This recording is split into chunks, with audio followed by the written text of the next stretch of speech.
Assalamualaikum warahmatullahi wabarakatuh. Alhamdulillah kita berjumpa kembali di channel Adibaku. Semoga apa yang disampaikan pada channel ini bermanfaat untuk kita semua. Apabila Anda menyukai, boleh bantu like dan subscribe untuk perkembangan channel ini lebih baik. Tonton hingga akhir supaya tidak menimbulkan kesalahpahaman. Selamat menonton dan selamat menikmati. Terima kasih.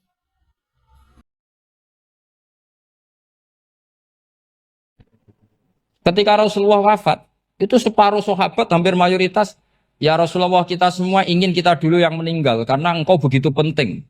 Maka jangan meninggal dulu, kita yang meninggal. Kalau kita yang meninggal itu gak apa-apa, tapi kalau engkau penting, jangan meninggal.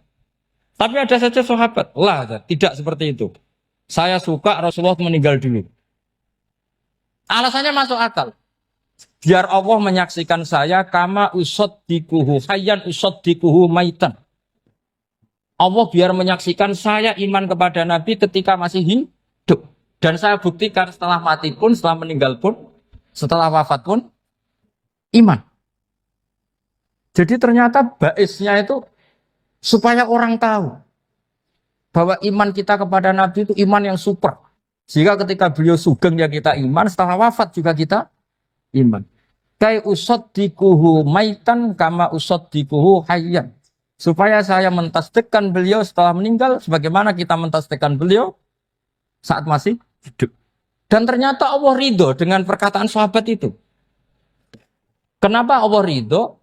Karena menjadi pelajaran bagi orang-orang yang ditakdir gak menangi Rasulullah Shallallahu Alaihi Wasallam. Tetap mereka ini. Jangan kayak setan. Setan itu kurang ajar betul oleh iblis itu. Masyhur itu. Iblis itu nangis-nangis neng Nabi Musa. Iblis itu takutnya sama Allah itu luar biasa. Sampean kalah. Iblis itu setiap ketemu malaikat karena dia ngerti alam gaib, mesti apa itu? Kama sali syaitani itqala lil insani kfur falamma kafara qala inni bari'um minka inni akhafu wa rabbal alamin. Jadi setan iblis itu paling sering bilang inni akhafu wa rabbal alamin karena iblis itu tahu surga, tahu neraka, tahu kekuasaannya Allah. Jadi takutnya sama Allah luar biasa. Makanya setiap dia mengajarkan kekafiran, setelah orang itu kafir gimana? Inni bari'um minka inni akhafu wa rabbal alamin. Saking takutnya sama Allah, suatu saat iblis ini datangi Nabi Musa. Karena tahu Nabi Musa itu kalimullah. Orang yang bisa komunikasi langsung dengan Allah. Ya Musa ya kalim Allah, saya ini makhluk. Saya takutnya sama Allah luar biasa. Tolong rayukan Allah supaya nerima tobat saya. Karena dirayu terus lama-lama Nabi Musa bilang, oke, tak rayukan Allah. Sama Allah. Karena Musa kekasihnya, ya Allah iblis punya ingin tobat. Tolong dikasih hak tobat. Kata Allah, oke, dia bisa tobat. Asal mau sujud di makamnya Nabi Adam. Karena kesalahannya dia gak mau sujud sama Nabi. Semenang Nabi Musa karena ada cara untuk iblis menjadi tobat. Dikasih tahu sama Nabi Musa. Alhamdulillah kamu diterima tobatnya. Syaratnya apa? Sujud ke kuburannya Nabi Adam. Wah iblis atau aslinya terus. Asjuduhu maitan wa qatla asjuduhu hayyan. Oh zaman urip aku ora gelem, mbok wis mati. Oh dasar setan itu. Zaman urip aku ora gelem, wis mati mbok kon sujud. Kumat maksudnya terus ya sudah terus sampai sekarang akhirnya. Kalau sekarang sudah tidak mungkin lagi karena nggak ada Nabi Musa.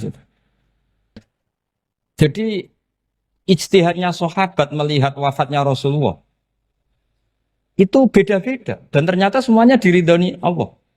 Karena ternyata yang suka Nabi wafat dulu adalah ingin supaya umat Islam tetap mencintai beliau, iman sama beliau, tasdik sama beliau, sebagaimana tasdik zaman sugeng. Makanya kita harus mencintai guru-guru kita. Uhibbuhu maitan kama uhibbuhu hayyan. Saya sampai sekarang itu ya merasa Mbah Mun itu tidak meninggal. Saya masih merasa kalau bapak saya tidak meninggal. Karena kita mencintai beliau-beliau ketika hidup dan ketika wafat itu karena beliau-beliau sama kita juga seperti itu. Rasulullah itu ketika mendekati wafat, ya bahasa halusnya intaqala ila rafiqil a'la. Itu Nabi kalau ngedikan tuh rileks sekali. Hayati khairun lakum wa wafati khairun lakum. Jong aku nak uripku ya apik. Engko nak aku wis kapundhut ya apik. Fa amma hayati fali asunna lakum as-sunan. Sebagian riwayat fa innakum tuhadditsuna anni wa uhadditsu ankum. Kalau saya masih hidup, saya bisa mengajarkan kamu sunnah, mengajarkan kamu tradisi-tradisi yang benar. Dan ketika aku mati, ketika aku sudah wafat, maka saya jejer Allah, kata Nabi. Saya berdampingan dengan Allah, maksudnya dekat Allah. Tentu bila Kevin walan hisab. Terus sudah fa'inna amalakum, amal-amal kamu diperlihatkan ke saya. Berhubung saya sudah dekat Allah, kalau amal kamu baik, saya muji Allah. Kalau amal kamu buruk, saya langsung mintakan ampun kepada Allah. Jadi Nabi rileks sekali. Artinya saya hidup bagus karena bisa mengajarkan kamu as-sunan wa syara'i'. Kalau saya wafat karena saya dekat Allah, kalau kamu baik saya muji Allah, kalau kamu buruk saya mintakan ampun kepada guru-guru kita juga seperti itu. Justru setelah wafat beliau-beliau punya kesempatan dekat sama Allah, dekat sama al-malail a'la sehingga mendoakan apa? Nah terus kata Sayyid Muhammad, wala taqulu lima yuqtalu fi sabilillahi amwat. Kamu jangan pernah berkeyakinan atau berpendapat atau berkomentar kalau orang-orang yang mati fisabilillah adalah berstatus apa? Mati, amwat. Kalah. Terus kata Sayyid Muhammad, hadza li amatis syuhada. Ketentuan ini bagi umumnya syuhada. Artinya gini, umumnya syuhada saja tidak berstatus amwat. Apalagi hadza Rasulullah, sayyidul syuhada, sayyidul anbiya, sayyidul mursalin. Tentu tidak pernah berstatus amwat. Ya saya ulang lagi ya, jadi zaman cara berpikir amatus syuhada, syuhada yang umum saja berstatus hidup, tidak boleh distatuskan amwat. Apalagi Rasulullah itu sayyidus syuhada, sayyidul anbiya. Maka status beliau pasti hayyun la yamut, pasti beliau itu hidup tidak. Dan karena beliau itu asfaq, sangat sayang kepada kita, sebagaimana zaman beliau hidup itu sayang kepada kita, sampai nangis-nangis minta hak syafaat, maka setelah meninggalkan pun beliau pasti sayang kita dan pasti berusaha supaya kita diampuni oleh Allah Subhanahu wa ta'ala. Sehingga ada sahabat yang tadi berpendapat kalau saya nggak masalah Nabi wafat dulu. Supaya Allah menyaksikan saya usaddiquhu maitan kama usaddiquhu hayyan. Jadi ini cerita ya, cerita sudut-sudut pandang. Fikih itu penting sekali. Kata Sayyid Ali yang Shahibu Simtud Durar itu, wabihi qiwamus syariah. Yang bisa mengawal syariat itu hanya fikih. Fikih itu ya kalau yang paling gampang untuk kita misalnya punya Fathul Qorib, Fathul Mu'in, Fathul Wahab. Tapi yang faham betul, mesti faham itu ngelotok setengah hafal. Jangan bawa kitabnya tok, sementing sekian semester terus selesai. Itu sama-sama dosa, itu dosanya ya dosa, mahasiswanya juga dosa. Karena sudah terlanjur sarjana agama, ternyata nggak bisa, itu kan mendingan ndak sarjana agama. Itu saya tak cerita sama Kiai Roba, itu ada fatwa Kiai, Kiai juga wali. Suatu saat ada penyanyi dangdut top terkenal di Indonesia itu. Itu nyanyi dangdut. Ya penyanyi ya dai. Entah itu hakikat entah majas tidak tahu. Itu Kiai itu fatwanya lucu. Kalau kamu datangi dia pas main dangdut masih saya beri izin. Tapi kalau datangi dia pas pengajian itu tak larang kan. Kan santrinya jadi eskal. Ini pas pengajian dilarang, pas dangdutan kok malah dapat izin. Tapi bukan berarti halal ya, dapat izin. Dapat izin kan potensinya bisa karena dilarang lah ya tetap belerot. Terus suatu saat si santri ini setengah wali, tidak wali tapi setengah. Lama-lama itu memahami gurunya. Memahami gurunya ternyata sirinya begini. Kalau seorang penyanyi yang tidak pernah ngaji, kemudian ngomong agama, itu potensinya itu fadallu wa adallu, sesat dan menyesatkan. Tapi kalau dia sedang nyanyi dangdut, penyanyinya cowok, sama jangan bayangkan dangdut putri, enggak, itu cowok sudah tua lagi. Jadi potensi halalnya ada lah maksudnya untuk. Tapi tidak alat musiknya, orangnya. Tapi kalau dia nyanyi, itu paling dosanya hanya nyanyi. Saya ulang lagi ya. Murid tadi akhirnya paham kalau datangi pengajian itu artinya ikrar kalau dia seorang dai atau seorang yang layak ngomong apa? Agama. Itu lebih bahaya karena kita santri Apalagi kita doktor atau MM terus ngekrori orang yang nggak jelas asal usulnya. Tapi kalau nyanyi kan nyanyi saja. Sehingga itu menjadi fikih. Bahaya terbesar dalam fikih adalah apa? Mengkaji fikih tidak dari ahlinya. Ya seorang lagi ya, mengkaji fikih tidak dari apa? Ahli. Nah, kenapa demikian? Begini, saya beri contoh. Ilmu fikih itu tentu pertama dari Rasulullah SAW. Kemudian bersanad sampai kita atau kita sampai Rasulullah. Itu ngalami sekian ijtihad yang tidak mudah. Saya beri sekian contoh. Dulu Imam Syafi'i itu sukanya sama guru yang miskin, ya karena rata-rata santri juga miskin. Jadi mesti ngidolakan guru yang miskin, karena sesama miskinnya harus berkoalisi. Tapi akhirnya gurunya Imam Syafi'i itu miskin sekali. Namanya Muslim bin Khalid Az-Zanji itu miskin, Sufyan As-Tsauri miskin, Sufyan bin Uyainah miskin. Setelah ngaji di Medina itu Imam Malik itu kaya. Pas itu Imam Malik sudah kaya. Setiap ketemu Imam Syafi'i dikasih uang. Sampai ketika Imam Malik itu bilang, kamu sudah alim, ilmu saya sudah habis, kamu ngaji sama yang lain. Sama siapa? Kata Imam Malik, orang yang sealim saya sudah meninggal, namanya Abu Hanifah.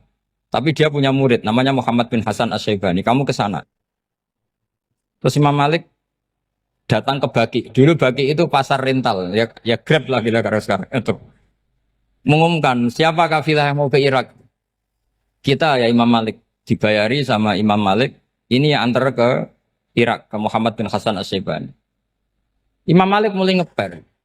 Guru saya yang miskin tidak pernah nyangoni, guru-guru saya yang kaya sering nyangoni. Mulai memasalahkan kiai miskin, gitu. Kira-kira seperti itu mulai masalah. Setelah datang ke Irak, di Muhammad bin Hasan Asy-Syaibani itu si Muhammad bin Hasan Asy-Syaibani itu kalau ngitung uang itu di meja tamu. Jadi punya emas lantaan, punya uang. Kira-kira kalau Indonesia punya rupiah, punya dolar, dihitung itu di ruang tamu. Kata Imam Syafi'i, saya dengan Imam Malik saja nggak seret, ini lebih kedonyan lagi kiai. Ngitung uang itu di ruang tamu. Terus akhirnya si Muhammad bin Hasan Asy-Syaibani ini ahlul usul, dia pakar usul. Kamu heran sama saya? Iya, kiai kok kedonyan. Dia ngomong gitu. Tapi kata Muhammad bin Hasan Asy-Syaibani, kalau kiai tidak boleh kaya, itu tak kayak wong fasik. Ben gue demenan, gue mabuk. Oh jangan, nanti dipakai maksiat. Tengjenengan mawon kersane digetoat. Berarti kiai oleh sugih. Pun angsal-angsal. Semenjak itu jadi satu fikih bagi Imam Syafi'i.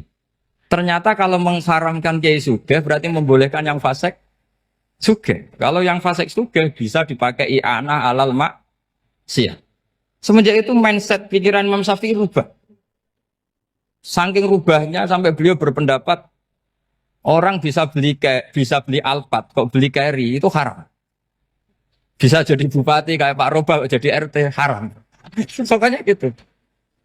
Bisa keren Kak Gus Ba kok jadi orang pendengar haram. Pokoknya haram terus. Karena dalil beliau al-Islam ya'lu wala yula alaih. Coba sampean ridho misalnya jadi orang Gresik dipimpin orang yang enggak sholat, ridho enggak? Enggak. Atau sholat tapi enggak bisa ngaji, ridho enggak?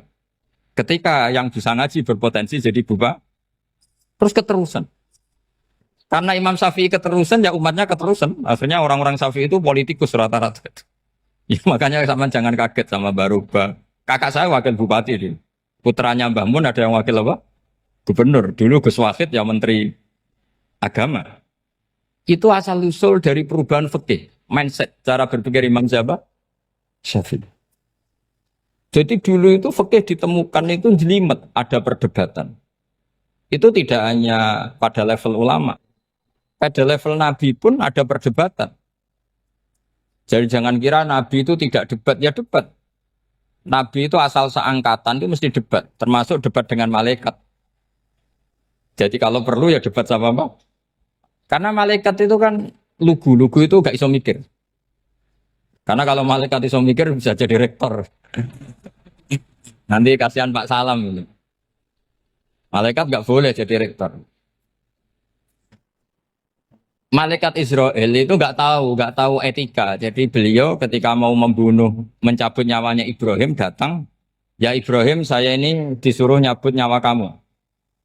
Kata Ibrahim, wah kamu itu pasti salah. Kamu tahu saya siapa? Saya ini Khalilur Rahman, kekasih Allah. Masa kekasih membunuh yang dikasih? Ini enggak benar, logika itu enggak benar. Pasti kamu salah. Karena Israel itu tidak bisa debat. Ketika ditanya, hal ra'aita khalilan yumitu khalilah. Masa kekasih membunuh yang dikasih? Saya ini Khalilur Rahman. Masa Allah mencintai saya kemudian membunuh saya, itu logika agak benar. Tidak keliru, kamu itu keliru. Israel akhirnya terbang lagi. Ya Allah, katanya logika saya ini salah. Karena masa kekasih membunuh yang dikasih. Karena Israel nggak pernah sekolah, nggak pernah sekolah. Nggak bisa dia jawab. Akhirnya diajarin Allah. Dah kamu bilang gini ke Ibrahim. Hal ra'aita khalilan yakrahu ayyalqa khalila. Masa kekasih tidak siap ketemu yang dikasih. Dibalik logikanya. Akhirnya datang lagi ke Israel. Kata Allah begini. Masa jenengan kekasihnya tidak siap ketemu yang kau kasih. Oh ya ya oke mati gak apa-apa. Jadi ilmu itu ngalamin perdebatan. Jadi saya datang murni karena Kiai Mas Buhin, bukan karena MC. Itu dosa besar kalau saya datang karena MC. Karena saya punya kewajiban yang lebih besar. Jadi yang bisa mengalahkan adalah a'dzama minhu, yang super besar kira-kira. Karena jelas ada riwayat inna min abaril birri silatar rajuli ahla wuddi abi. Ya, inna min abaril birri silatar rajul ahla wuddi abi. Di antara kebaikan yang sangat baik adalah seseorang menyambung teman bapaknya. Padahal sampean kan nggak mungkin teman bapak saya. Teman saya aja nggak mungkin, nggak level apalagi bapak saya kan. Jadi malah mohal itu. Saya berkali-kali cerita di mana-mana cerita. Fikih itu harus dievaluasi. Karena ini masalah furu'iyah. Saya berkali-kali cerita di mana-mana cerita. Hukum berteman orang fasik gimana? Pasti orang jawab haram karena takut ketularan orang fasik. Tapi kalau dibalik, hukumnya bina orang fasik gimana? Ya baik, umatnya Nabi. Bisa bina kalau berteman. Kamu bisa bina orang fasik tanpa berteman? Gak bisa. Jadi kalau dibalik, hukum berteman orang fasik gimana? Haram. Hukumnya bina orang fasik? Baik. Bisa bina kalau berteman. Berarti berteman orang fasik? Ya terus nanti pada level lapangan sih gampang. Kalau yang soleh membina yang fasik dan yang fasik ketularan yang soleh, maka ternyata kalau yang soleh ketularan fasik ya berarti ternyata buruk. Tapi kan hukum masa nunggu kenyataan kan jadi nggak hukum. Di mana-mana hukum itu kan ada asumsi karena ini masalah ijtihad. Nah itu yang dilakukan para ulama kita. Jadi sampean harus mengkaji fikih secara detail karena tidak hanya kita yang khilaf. Nabi-nabi juga khilaf dalam menentukan dakwah ilallah.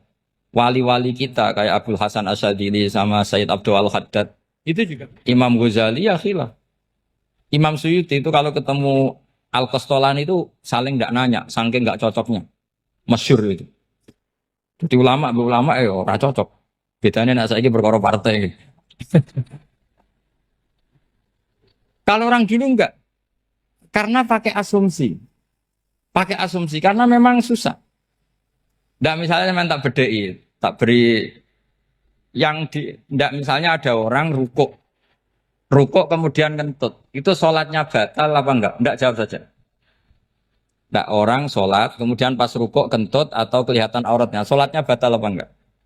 Batal. Itu keliru nih sampean, itu salah dosennya mesti itu. Pertanyaannya gini, yang dikatakan sholat itu kan aqwalun wa af'alun muftatahatun bitakbir muftatamatun bitaslim. Lalu ketika sampai rukuk apa sudah namanya sholat? Jika kamu katakan batal, namanya sholat aja belum kok sudah kamu katakan batal gitu.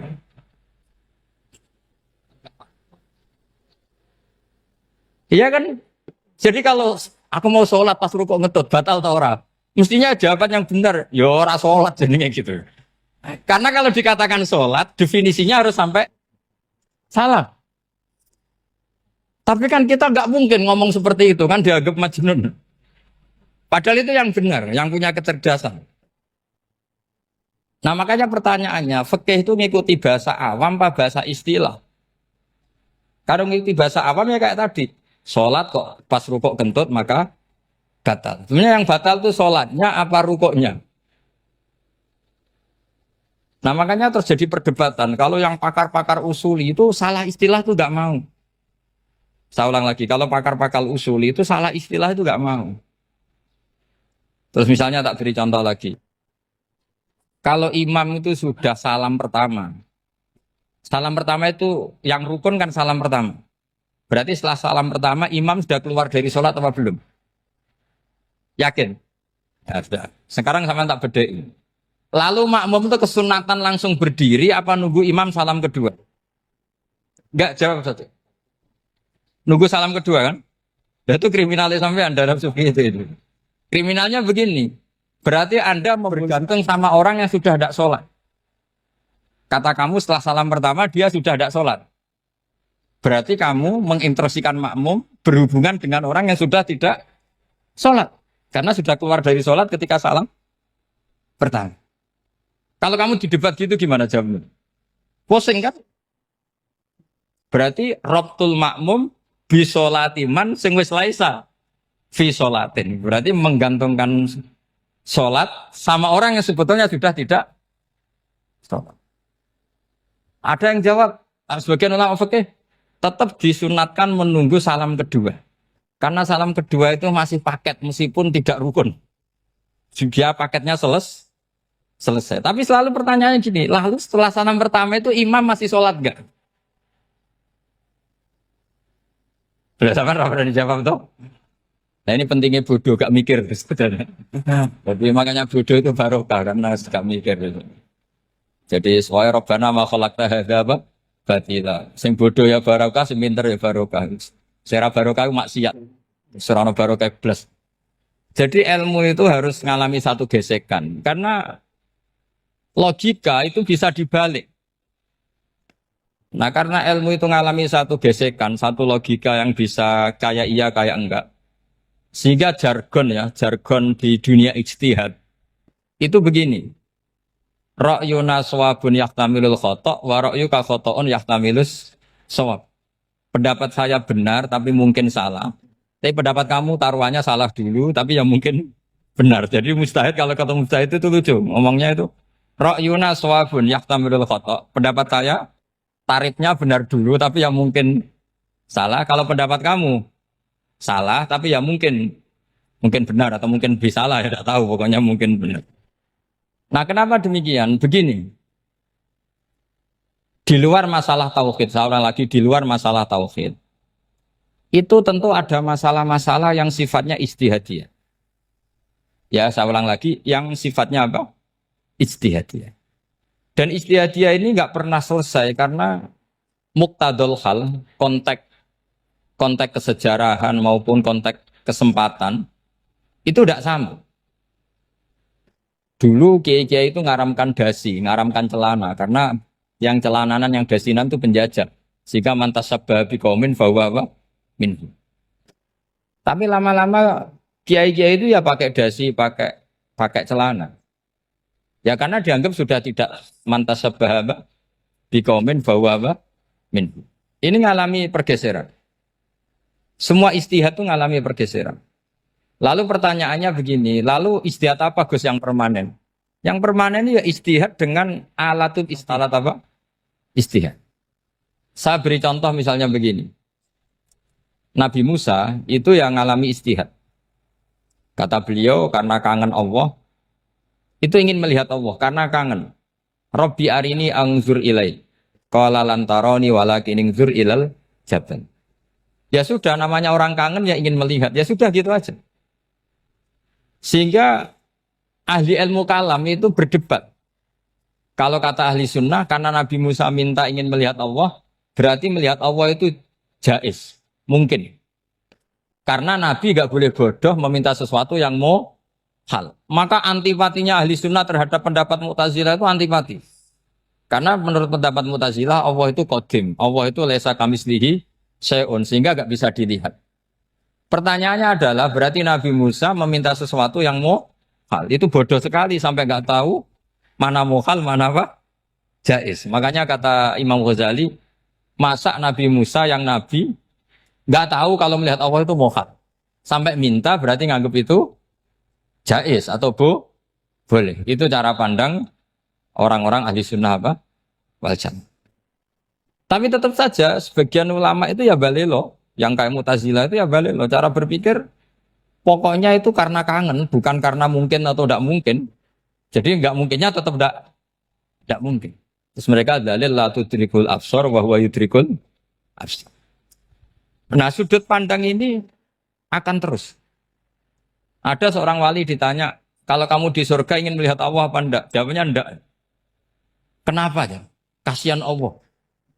Terus kenapa ya? Unazzihu dzalikal jamala an nadhari misli. Saya tidak ridho Allah yang hebat, yang keren, kemudian sing delok di rumah aku wong resik. Koyok gak ngergani pangeran. Sebenarnya sing delok Allah ben golongane Nabi Muhammad, Nabi Ibrahim, kowe ra usah ngilangi keren. Maksudnya itu. Jadi ada ulama itu jadi wali kalau sholat itu karena di soft belakang. Tapi jangan ditiru. Itu kan nggak lazim ya. Lazimnya kan afdhalus sufuf as-saful awal. Ketika ditanya, kenapa kamu kalau sholat di belakang? Cek DR koyok wani suwan pangeran gak ngarep. Aku sungkan dadi kok guli. Kalau sampean kan karena males bukan karena sungkan. Jadi itu artinya rasa ya. Makanya nggak bisa, nggak ada ijtihad itu tidak mungkin karena perasaannya orang itu beda-beda. Itu Sayyid Abdul Al-Haddad itu kalau ngendikan masyhur. Man da'a li dzalimin fil baqa faqad ahabba yusawwah fi ardi. Orang yang mendoakan orang fasik masih hidup, gak mati-mati, itu berarti suka kalau Allah dimaksiati di buminya. Wong fasik kelakuannya rak maksiat, nak mbok dongakno mari. Itu berarti kamu ingin Allah didurakani terus menerus karena si fasik masih hidup. Tapi kalau Abdul Hasan As-Sadili cara ngendikan gini, kalimatnya persis. Man ahabba alla yusawwahu fi ardi faqad ahabba alla tadhara maghfiratuh. Orang yang ingin dunia ini steril gak ada maksiat, maka sama saja berkeinginan tidak melihat luasnya maghfirahnya Allah. Sama-sama wali besar. Tapi cara pandang hubungannya dengan Allah seperti itu. Jadi mau tidak mau, istihad itu mau tidak mau. Makanya tidak usah dipertentangkan misalnya cara berpakaian, cara apa. Yang penting sesuai aturan Islam ya sudah. Karena ini urusan rasa. Urusan apa? Rasa. Itu Syekh Hasan Basri itu sering jagongan sama Robiah Hadawiyah. Itu secara fikih salah. Tapi pas itu ulama fikih ditanya, kenapa Anda tidak komentar terhadap dua wali besar yang sering ketemu? Andai kan semua santri seperti itu, akan saya halalkan. Karena nggak mungkin punya nafsu.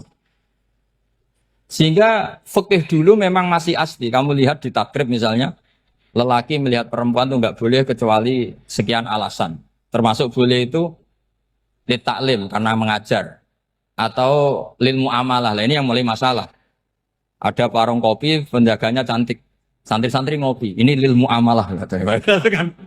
Kan kasus ini.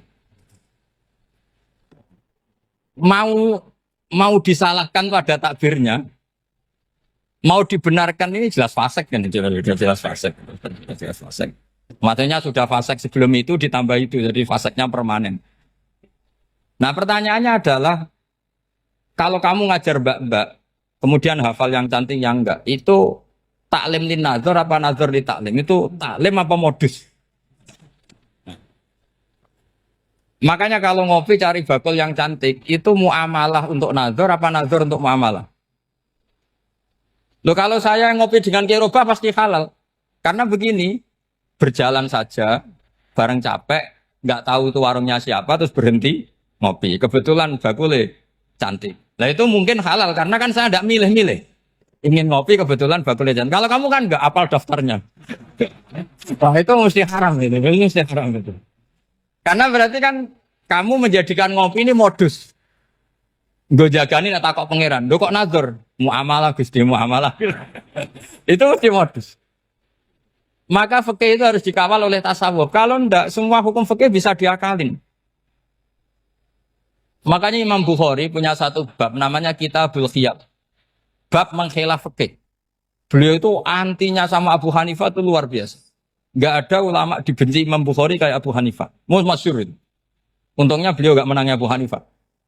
Kalau menangi geger terus. Bisa bahsul masail terus. Itu Abu Hanifah itu ulama yang suka khilaf. Khilaf itu merekayasa hukum. Misalnya begini, saya ini puasa agak lemes. Ujian agak lemes. Apalagi kiai, serapati di duit, santri beling-beling lemes ini. Apa mangan ini kan, poso-poso kok mangan kan gak keren. Supaya saya bisa makan dan halal. Saya bisa ngajak Kiai Robai ya jalan-jalan. Jalan-jalan nyari yang jarak 2 marhalah. Ya sudah. Terus bisa makan. Kalau ditanya Allah kok makan? Musafir. Jadi bolehkah insya safar menciptakan pergi demi untuk supaya boleh iftar? Boleh enggak cara jenengan? Enggak boleh alasannya apa? Kan pergi. Perginya juga enggak maksiat. Itu khilaf. Tapi Sayyid Muhammad, Abu Ya Sayyid Muhammad, Muhammad bin Alawi, Sayyid Muhammad, itu membela Abu Hanifah. Artinya membela jangan semua khilaf itu diharamkan. Karena itu cara, saya ulang lagi, karena itu cara untuk mengawal bahwa hukum Allah itu luas. Karena kalau nggak ada khilaf itu ya kita kesulitan. Kita kesulitan. Misalnya begini, ini penjelasannya, makanya kita harus sering mendengar. Saya itu dulu masih sangat fikih itu protes, kenapa ada puluhan polisi wanita? Itu kan pekerjaan cowok ya, pekerjaan pria. Tapi setelah mendapat penjelasan dari polisi, itu alasannya masuk akal, Gus. Kadang-kadang orang nakal itu menyembunyikan narkoba, itu di alat wanitanya. Itu kalau semua lelaki, polisi kayak jenengan, itu kan masalah itu. Sehingga memang harus ada polisi wanita karena sebagian pengedar narkoba itu perempuan dan menyembunyikannya di tempat itu. Kalau semua polisi cowok kan gak kebayang. Sehingga kita akhirnya mendengar membolehkan polisi itu wanita. Ada wilayah yang harus wanita. Begitu juga ada pertanyaan, kenapa sih dokter kandungan itu cowok? Saya punya banyak santri yang muhibin saya itu dokter kandungan. Tak tanya, kamu itu kok cowok kok jadi dokter kandungan, kan pekerjaannya seperti itu. Dia jawabnya lucu. Dari 10 yang tes jadi dokter kandungan, itu yang cewek itu lulus 2. Yang cowok lulus semua. Karena ketika cewek dites melihat ketuban pecah darah itu langsung pingsan. Sehingga yang secara psikologi dablek itu kan memang lelaki. Jadi serawongnya sewakit santes.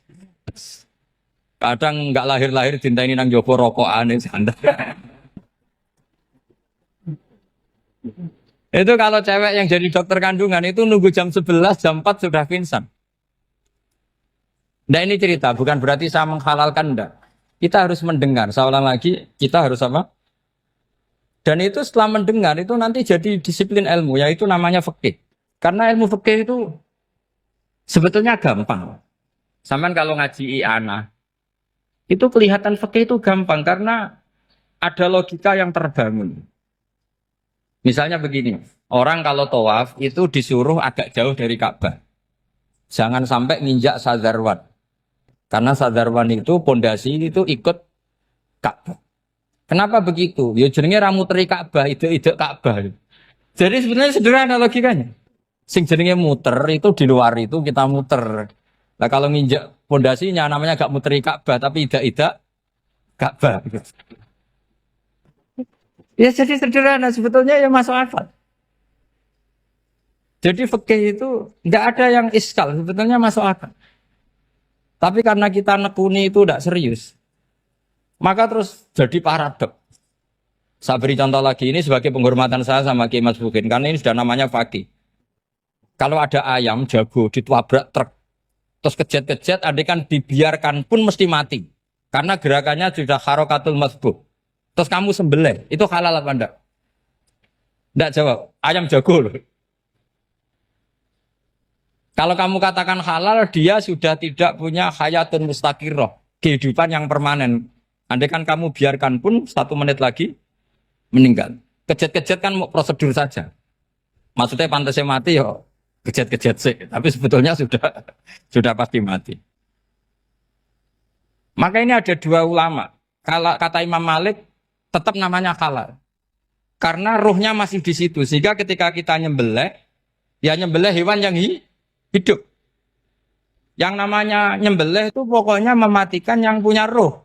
Sementara saat itu rohnya masih di situ. Meskipun 1 menit lagi pasti. Tapi kalau mazhab Syafi'i enggak, ini sudah harokatul mazbuh. Tidak punya hayatun mustaqir. Sehingga dalam perdebatan ulama fikih itu lucu. Kadang ya gampang-gampang mangkel nol. Misalnya begini. Kalau ada anak lahir, tidak ada amaratul hayat, nggak nangis, nggak bernafas. Sunat disolati apa enggak?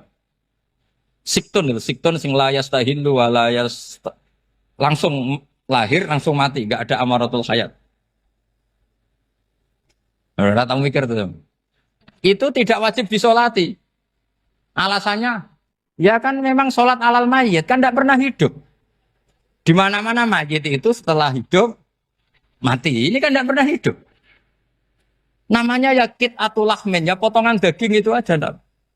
Jadi kadang fikih diwaca tenan jebule mangkel no. Terus ketika di kitab Minhajul Thalibin itu, kalau kamu keluar mani itu wajib mandi enggak? Wajib kan? Kalau keluar mani inzal itu kan wajib mandi. Nah kenapa nifas atau wiladah keluar bayi? Kenapa ibu-ibu kalau keluar bayi wajib mandi? Alasannya lucu. Li'annal walad maniyun pun akidun. Ini kan wis mani cuma mengkristal. Jadi kadang fikih mangkel. Apa ya? Sembrono gitu. Masuk wajib mandi wiladah itu karena apa? Li'annal walad maniyun mun akidun. Niku mani sing wis mengkristal. Mani sing wis jelalatan lah lahir nangis macam-macam. Jadi ternyata karena kenapa fikih butuh alasan? Nyari hadis tentang keluar anak mandi itu enggak ada yang sorry. Yang ada adalah tentang inzal. Innamal ma' minal. Akhirnya dicari-cari ternyata walad itu maniyun menakid.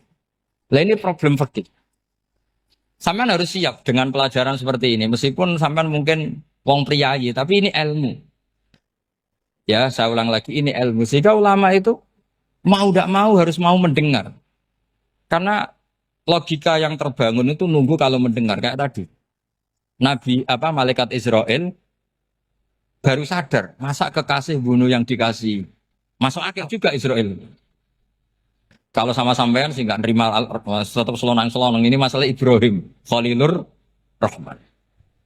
Sehingga kita di alasan fikih itu harus kita dengar. Saya dulu itu saya sampai sekarang itu sama kalau bayi lahir masih sudah berbentuk bayi, saya sendiri berpendapat sebaiknya disolatin. Kalau sudah berbentuk apa? Bayi, meskipun tidak nangis, tidak ada amaratul hayat. Kan yang digugurkan itu wajibnya, bukan masalah boleh dan tidak. Itu banyaklah perdebatan ulama di bab itu. Saya beri contoh lagi perdebatan ulama. Ini contoh-contoh fikih karena ini khusus penghormatan status fakih tadi. Itu kalau ada orang mati jenazah itu. Jenazah itu kalau sholat, itu kan umumnya jenazah di depan, kita nyolati di belakang. Itu yang mengatakan begitu ya tidak punya alasan. Ya taunya mulai dulu begitu. Di mana-mana nyolati jenazah, jenazahnya di depan. Tapi di kitab Makhali jelas diterangkan. Kata kaul sani tidak wajib. Alasannya ya lucu. Fa'indal janazah laisat bi imamin. Jenazah itu tidak imam. Kenapa harus di depan? Kan kacau kan. Lu coba alasannya di depan apa? Dia ada imam kok. Nah barokahnya fikih itu. Sehingga kita melihat di Arab Saudi sekarang. Itu jenazah kan di belakang. Tapi kita tetap nyolati apa? Mayit. Kalau di Arab Saudi musim haji, itu jenazahnya di kamar mayit, tapi kita nyolati. Itu satu-satunya takbir ya tadi, fa'innal janazah laisat bimanzilatil imam. Tapi jangan praktekkan, nanti dia kepaliran sesat. Saya hanya cerita ilmu, jangan praktekkan. Kalau dipraktekkan masih jadi aliran sesat. Mono jenazah ning guri mame kok ngarep aliran sesat. Sebetulnya bukan sesat tuh. Uji coba fikih. Ya karena tadi fa innal janazah laisat bimanzilatil. Bukti lagi kalau sampean salat ghaib. Salat ghaib ini misalnya mayitnya di Surabaya, boleh enggak salat ghaib di sini? Terus jenazahnya di belakang kamu apa depan kamu? Nah ini kan fikih itu pokoknya gitu. Makanya standar furu'iyah itu susah. Karena perdebatannya itu mirip-mirip. Kayak iya, kayak tidak, kayak. Makanya dulu zaman sahabat, ada sahabat itu mencintai Rasulullah. Senengannya sowan. Bukti cinta sowan. Banyak juga yang sahabat bukti cinta Nabi itu tidak pernah sowan. Alasannya ganggu. Kenapa kamu jarang sowan Nabi? Saya sering jamaah sama Nabi, saya tidak pernah sowan. Kenapa? Ganggu. Biar Nabi kalau di rumah sama anak istrinya, saya tidak mau ganggu. Makanya saya termasuk kiai yang gak pati seneng disowani. Karena ya itu tadi. Kalau ngulang seneng saya, kalau disowani biasa saya. Kalau kiai roba itu nilai, nak pernah sepuh jadi rasuan nilai. Jadi beda, saya sering ditilii kiai-kiai sepuh. Tapi bahasanya tentu tidak sowan, tapi nopo nilai. Kalau sowan itu maka kan nafkah itu seperti itu. Jadi ada disiplin, di situ ada disiplin ilmu. Yang kadang kita tidak cocok. Makanya Imam Syafi'i sendiri ngendikan kadang beliau dengan gurunya, dengan Imam Malik sampai ngarang ikhtilafu Malik. Beliau punya data yang beliau itu sedang nggak sama dengan gurunya, yaitu Imam siapa? Malik. Karena mindsetnya itu beda. Tidak sampai misalnya saya tanya, sholat itu harus menghadap kemana? Tidak, jawab saja. Kiblat kan. Ukurannya apa coba? Namanya madhep. Wajah apa dada? Imam Syafi'i milihnya dada. Sekarang praktekkan dalam dialog keseharian. Saya jagungan sama Kiai Roba seperti ini, terus wajah saya begini, madep enggak? Nah itu masalah. Terus pertanyaannya, madep dengan dada itu fis sholat apa fil qiyam?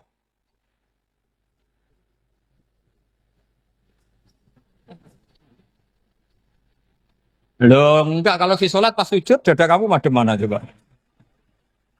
Kamu enggak pernah mikir kan? Ya madep pakai dada itu kan kalau berdiri, kalau rukuk sama sujud.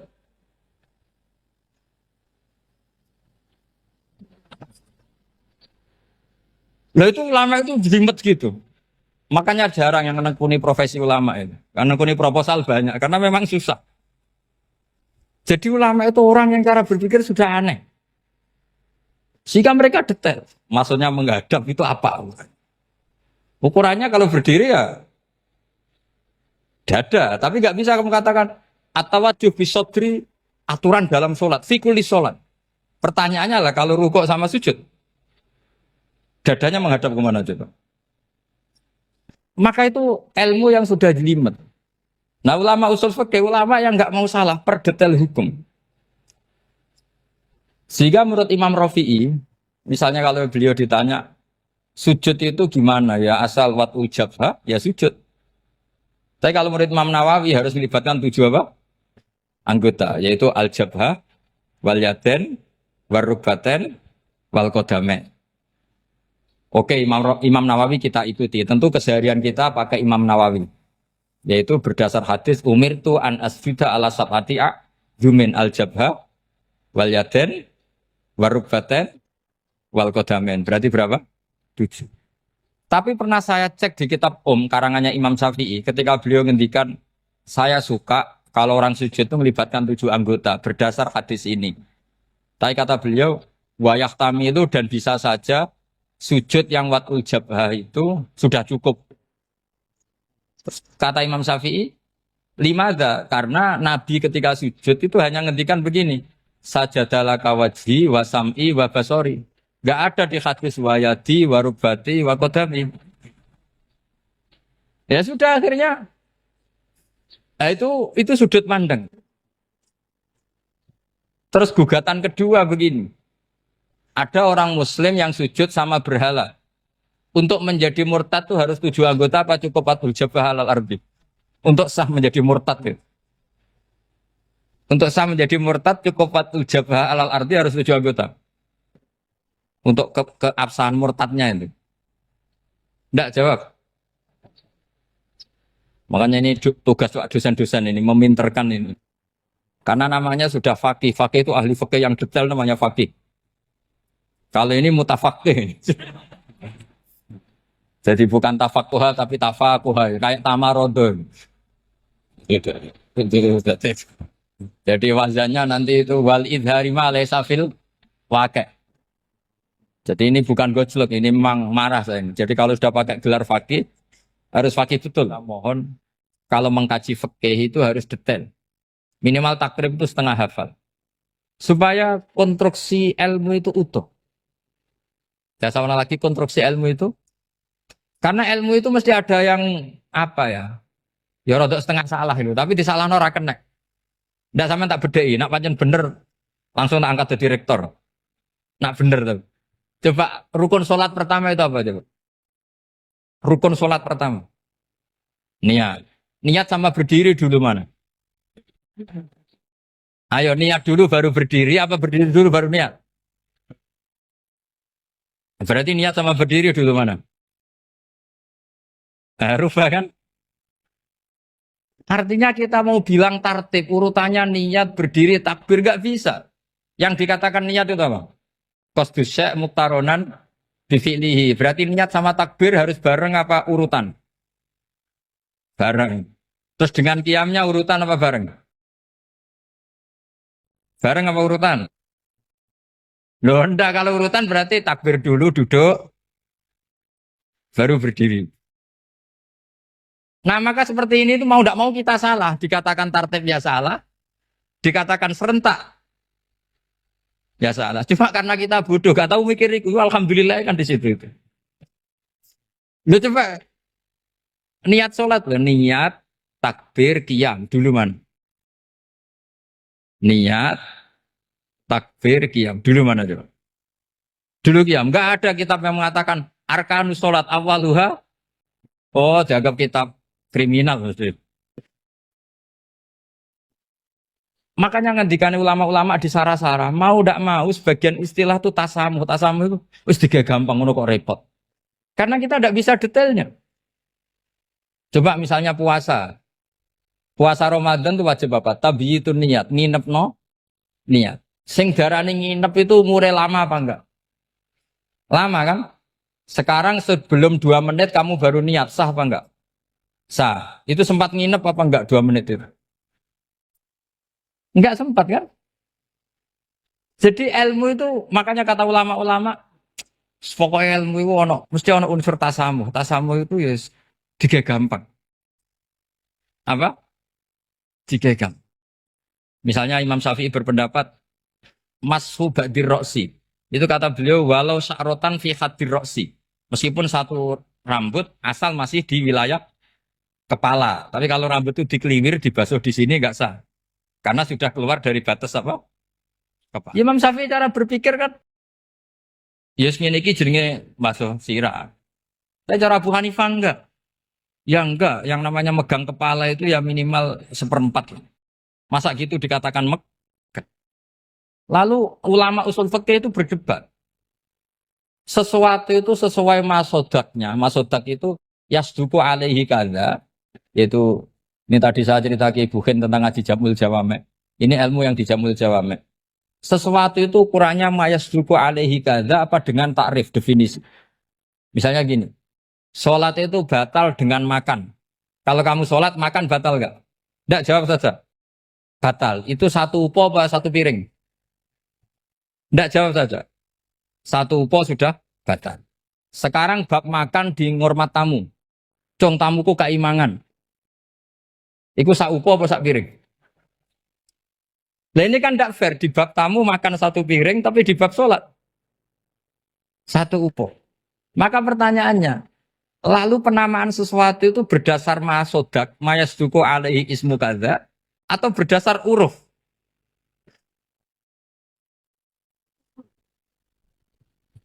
Ukurannya apa coba? Maka terus jadi perdebatan. Nah ini di sini ini pentingnya ulama karena ya sekarang saya bedai sekarang. Cengkeh itu wangi apa enggak? Kategorinya cengkeh.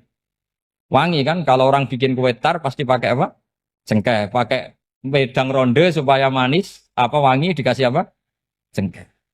Nah itu saya berkali-kali cerita, pernah mau dipikirkan orang Islam juga boleh rokok karena dianggap pakai apa? Mewangi karena ada apa? Cengkeh. Tapi terus didebat. Kalau gitu berarti orang Jumatan sunat rokok. Karena Jumatan disunatkan pakai pewangi. Wah itu kan akhirnya tuh, wah iya ya, repot ya. Jadi kalau cengkeh kamu kategorikan wewangen, yang orang ikhram nggak boleh rokok karena pakai cengkeh, yang wangi, konsekuensinya orang Jumatan sunat rokok karena berarti di masjid pakai apa? Pewangi. Kan sesat semua. Jadi itu ilmu. Makanya selain fikih mateng, itu ada ilmu yang namanya usul fikih. Usul fikih itu yang neliti itu. Mayas duku alaihi kada. Jadi yus ngono iku darani ngono. Seorang lagi.